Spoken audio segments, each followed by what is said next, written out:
Welcome back to the Let's Not Meet playlist. In this video, we have 6 stories from the Let's Not Meet and Creepy Encounters subreddits, as well as a guest narration by Mother Creepypasta.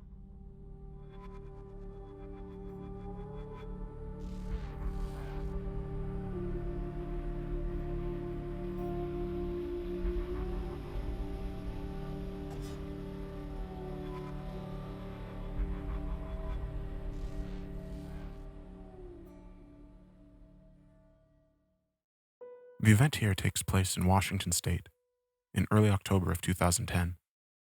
My girlfriend Beth had flown from Sydney, Australia to visit me.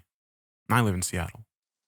But since it was cheaper for her to book a flight from Sydney to Vancouver than Seattle, we decided to spend a bit of time in BC and work our way back to Seattle.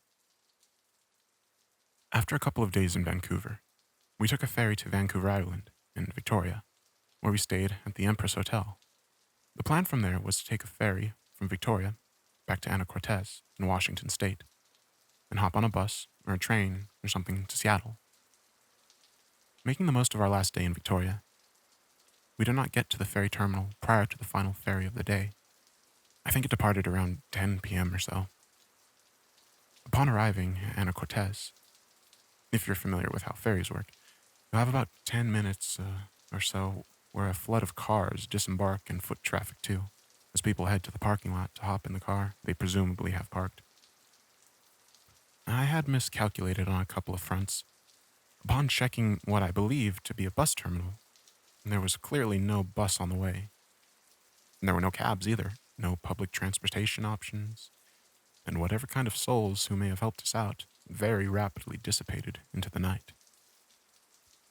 The other miscalculation was that the Anacortes ferry terminal was on the outside of the city of Anacortes than I remembered. The road to the ferry winds along a mile or more of wooded area with not even a pedestrian footpath. Not uncommon for Washington. To make matters worse, it was raining, as is typical in that time of the year. We were stranded, luggage in tow and all. Welcome to the U.S., Beth. As the ferry traffic vanished, and we began to wonder what the hell we were going to do, we were approached by a man, smile on his face, not in the least bit concerned about also appearing to be stranded. I recall him as being a bit bigger than me, both in height and weight, and probably in his 40s, glasses, a raincoat, and wide-brimmed hat, which he doffed in greeting. At least one of us was dressed appropriately for the weather. He shook my hand, and we got to talking about the predicament we were in, to which he explained that he was waiting for his mom and sister to come pick him up. They were driving down from Bellingham to get him. He said he could offer us a ride once they came, to which I declined, saying we were going the other way, to Seattle, not Bellingham. We continued making small talk, and he offered again. Are you sure you don't want to ride? They should be here soon. But I stuck to declining it because it just didn't seem convenient for anybody. At this point, I was just resigned to finding a hotel room in Anacortes for the night. Eventually, Beth, who is starting to walk up the road away from the ferry terminal, motions to me. Mike, let's go. But there's a pleading urgency to her voice and her face. And I say okay, and bid the stranger farewell. We start walking up the road into the dark and rain, luggage in tow. To my surprise, I found that Beth is alarmed by the meeting we just had, pointing out to me that the man had not been on the ferry, and he was already standing around at the terminal when everyone got off the boat. She also pointed out that he had never removed his right hand from his coat pocket. He doffed his hat. He shook my hand. He never took that hand out of his pocket. I honestly didn't notice. She, of course, was having visions of me shot in the woods, and Lord only knows what for her. And so we trekked up the road and eventually found an inn, but apparently there was some sort of convention in Anacortes that weekend, and every room in town was booked solid. So we called a cab to take us to a nearby town where we could get a room in a hotel. But in our time walking up the road and waiting for the cab, we never did see a car with what could have been the guy's mom and sister drive to the ferry. We didn't see any cars at all.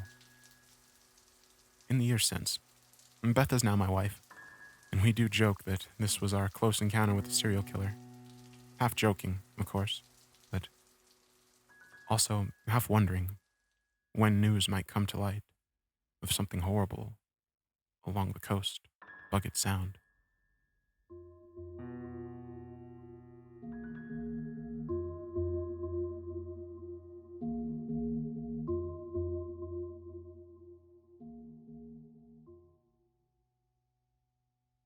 For a better grasp as to why this was so dang creepy to me, I will divulge that I'm a 26-year-old girl. Now then, for a bit of backstory as to why I spoke with this guy, I'm quite friendly and enjoy striking up conversations on the bus, particularly if I have been out for a long amount of time. Until this incident, all of these conversations have been, at best, pleasant, or at the worst, a little awkward. Until this guy, anyway. I'd been out downtown all day, looking at antiques and buying a few bits of Transformers merchandise from a collector's store. I was tired. My legs were very painful, and had just gotten on the bus that would drop me off near my last destination before home, GameStop. I should not have spoken to the guy right off the bat. He had a long walking stick, just a bit of a rotten pole, and he had these horrible, oozing scabs on his legs. They were huge and covered all the back of his calves. You could clearly see the liquid flowing out of it. Ugh, I don't know what they were, but it was super gross. And he should have been wrapping them in gauze. And he walks up and says, "Please make some room for a poor disabled man." No one wants to give up their seat to this man, and there's a long pause. Our stupor is broken by a little old lady saying one of us should make room, and a young man next to me gives up his seat, and I stay put. The man sits down, and I ask him how he is. He goes on to tell me his brother and father are dead, but he is at peace with their death because they are in the arms of Jesus, and that he himself will be going to heaven. I don't know why, where he is going matters, but I say how sorry I am for his loss, and how I wish I could be so assured in where I'm going. He takes off his sunglasses, and one of his eyes is off, looking in another direction. He asks me if I have faith, and if I don't, he can tell me the word of Jesus. I decline, and out of the blue, he says that he's a handsome man, and asks if I want to smell him. I say no, and he then adds that he smells good, and he chuckles. His tone suddenly changed to threatening. "Don't look at my fucking legs. They'll make you sick." Thankfully, I was getting off soon, so I practically ran off the bus while hurriedly thanking the driver. I was shaky and hoping that he wouldn't be on the same bus when I went home, because I got what I wanted. I wish I had spoken up and what he'd been doing. But in the moment, I was actually incredibly scared and disturbed. I went home after that, and thankfully, he was not on the bus, and I have not seen him since.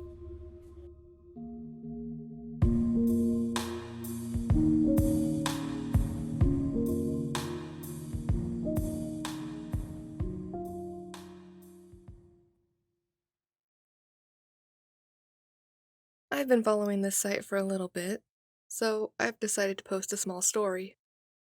I'm a female in my early 20s, and I decided to go grocery shopping one day. There's several grocery stores around my area, but I usually like to go to the biggest one because there's an awesome cupcakery next to it. Fat kid status. As I'm walking into the store, I grab a cart, and I noticed a couple of big bone biker dudes outside just chatting. I don't really think anything of it because people have a right to talk, so whatever. I walk in with a little old lady, who will come up later, and one of the biker dudes walks in behind us. Now, I'm the type of shopper who loves to shop while she's hungry, so I literally enter every aisle. I start from the right and walk all the way to the left, slowly, taking my time. As I'm meandering down the aisle, I notice the biker dude has kind of been in the same aisle as me. The bread aisle, the meat fridge, the canned food aisle, which isn't really uncommon. I like to pride myself on not being a girl who always thinks guys are coming on to her. But then I saw him in the feminine hygiene aisle, and I started to feel creeper vibes. But I continue along, acting like I don't notice anything to see what he'll do. and I start going in aisles I've already been in, just to see if he'll be there, which he is. But I don't see him after an aisle or so, and I chalk it up to paranoia and head to dairy. But of course, I see him in the dairy section, and as I turn around facing away from him, which I should probably mention, it was a hot day and I'm wearing a tank top and high-waisted shorts at this time, I start hearing camera flashes behind me. I start to freak out because out of the corner of my eye, this guy has his phone out and aimed at me, and there's nothing in his fucking cart. So I run off and run into the old lady from earlier and point him out and say, "Do you remember him from earlier? Well, he's been following me around and taking pictures of me." Which he immediately sees what I'm doing and zooms down another aisle. The lady follows behind me at this point, bless her heart, and I turn down the fruit aisle to the front and he's going toward the fruit aisle. Again, his cart's empty. He sees me notice him and just books it out of the store. I walk up to a bunch of workers there and a security officer and I start telling them what happened. All in all, this fucking piece of shit has pictures of me on his phone, for God knows what, and it was the creepiest thing ever. Oh my god, I still have chills from it. So, creeper biker guy stalker, let's not meet again. Ever.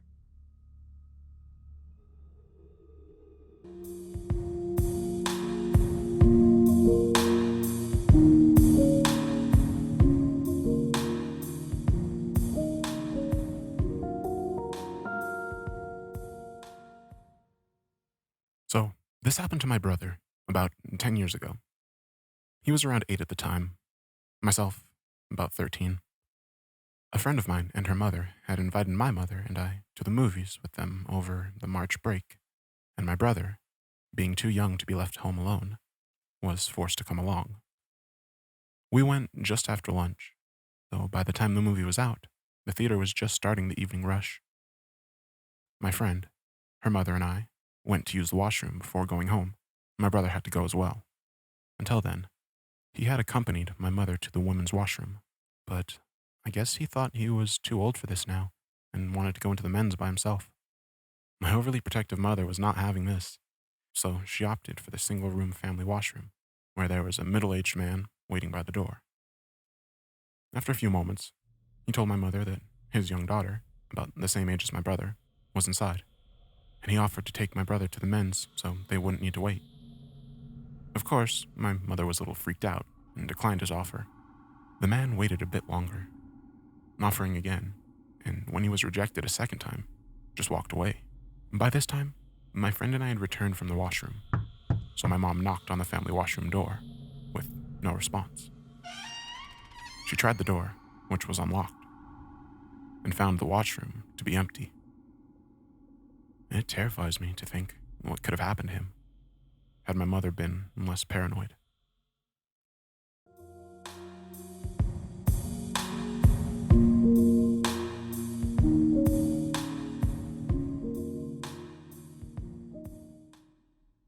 I love Las Vegas.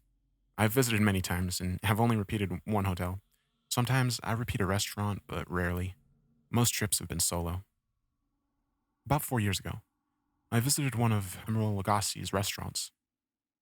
I don't remember talking to anyone other than the waiter, but do recall chatting with a family from Iowa before going in. I remember what dress I wore. I remember going clubbing later. But a year later, I was leaving Sin City when this odd man approached me. He called me by name. I could not figure out how he knew my name. Middle-aged, greasy brown hair and goatee, small stature, and reeked of cigarettes. This was not someone I would have befriended. The odd man proceeded to tell me most everything I'd done the previous year's trip to Vegas. He told me about Emeril's restaurant. Then he told me about my life. He was correct about everything except my job. He updated me on the changes in my life since my last trip. Been in security at one resort and switched to another. At the conclusion, he asked for contact information to stay in touch. I refused, politely, as I had no idea how much more he knew. Oh, and I was terribly freaked out that I'd come home to find him in my home. I've since returned to Vegas a few times with my rather protective husband, who knows not of this tale. I figure he's still watching, and he sees how my husband reacts to men who make me uncomfortable. No, not with violence, but with a protective embrace and calm words. Security isn't always safe.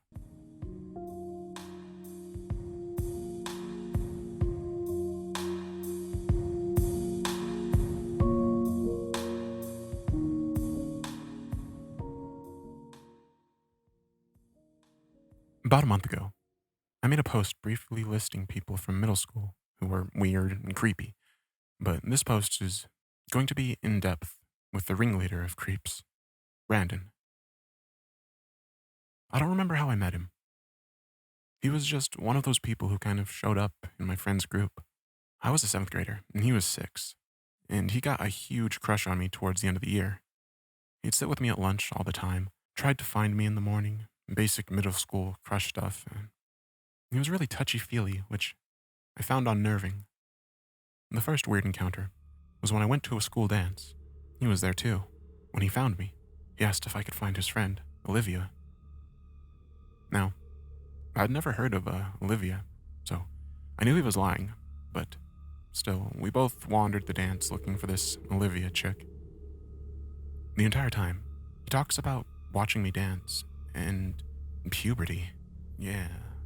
He was pretty much explaining to me about how soon I'd be boy crazy because of hormones and shit, and he predicted that I'd even get a crush on a teacher. It was a very weird conversation about things I already knew and was going through. I kept trying to lose him in the crowd, but he kept finding me and following me like a lost puppy. He steadily became more and more creepy. I wore jeans to school when I wasn't supposed to, on accident, but it's a long story. And during lunch, he commented on how he thought I looked hot in the jeans and that my butt was bejeweled. Fast forward to 8th grade. He asked me out in a love letter, written backwards, so I rejected him, and yada yada. He wanted to add me on Facebook, and I reluctantly allowed it. He messaged me constantly, sometimes friendly, but also begging to go out with me. He even had this weird idea that I'd kiss him, which I never told him that in my life, so you can bet how confused and creeped out I was when he wrote me, saying, "Hey, so when we meet in the morning, go slow, okay? It's my first kiss, and I'm nervous." He also attempted to find out where I lived by asking me for my IP address, which, thank God, would have given him the wrong address. One time, he was flirting with me majorly on Messenger, and I declined his advances. And he got really possessive, saying that I won't be with anybody else and that I'm his. Yeah, no. I unfriended him. But then he begged to be friends again, so I did. Ugh. During school, he still hung out with our friend group and around me, which I just dealt with the flirting. During my gym class, him and a few other people got to leave class early, so every time he'd walk by my class and see me in my gym clothes. For me, I had a deep gray V t-shirt, because that was the only gray shirt I owned. He'd always comment on my necklace, knowing damn well I wore the same one every day and that I knew he was looking at my tits. That's all he ever looked at around me, and it got annoying quick. Online, he still would ask me out, and I always declined, and he'd mope about it, repeat. I caught wind that him and his group of other friends talked about wanting to see me tied up to a pole naked. And then one day, he asked me for my bra size, and I pretty much told him to fuck off. I told him, respectfully, why we shouldn't be friends on Facebook, and he moped for a week and distanced himself, which was whatever. Not too long after, I was with my friends, walking into the building in the morning, and I felt my butt cheek get grabbed, so I looked behind me and see Brandon running away. So I knew who it was. It definitely was him because he told his friends that my butt felt like warm muffins. So yeah, that was basically Brandon. I guess I could just brand it as 7th grade awkwardness, but at the time, it was super creepy.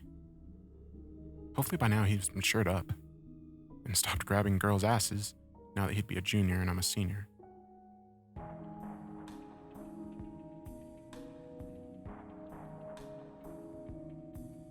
I hope you enjoyed this video. And if you enjoy my channel, make sure to like and subscribe so I can spend more time creating music and narrations for you.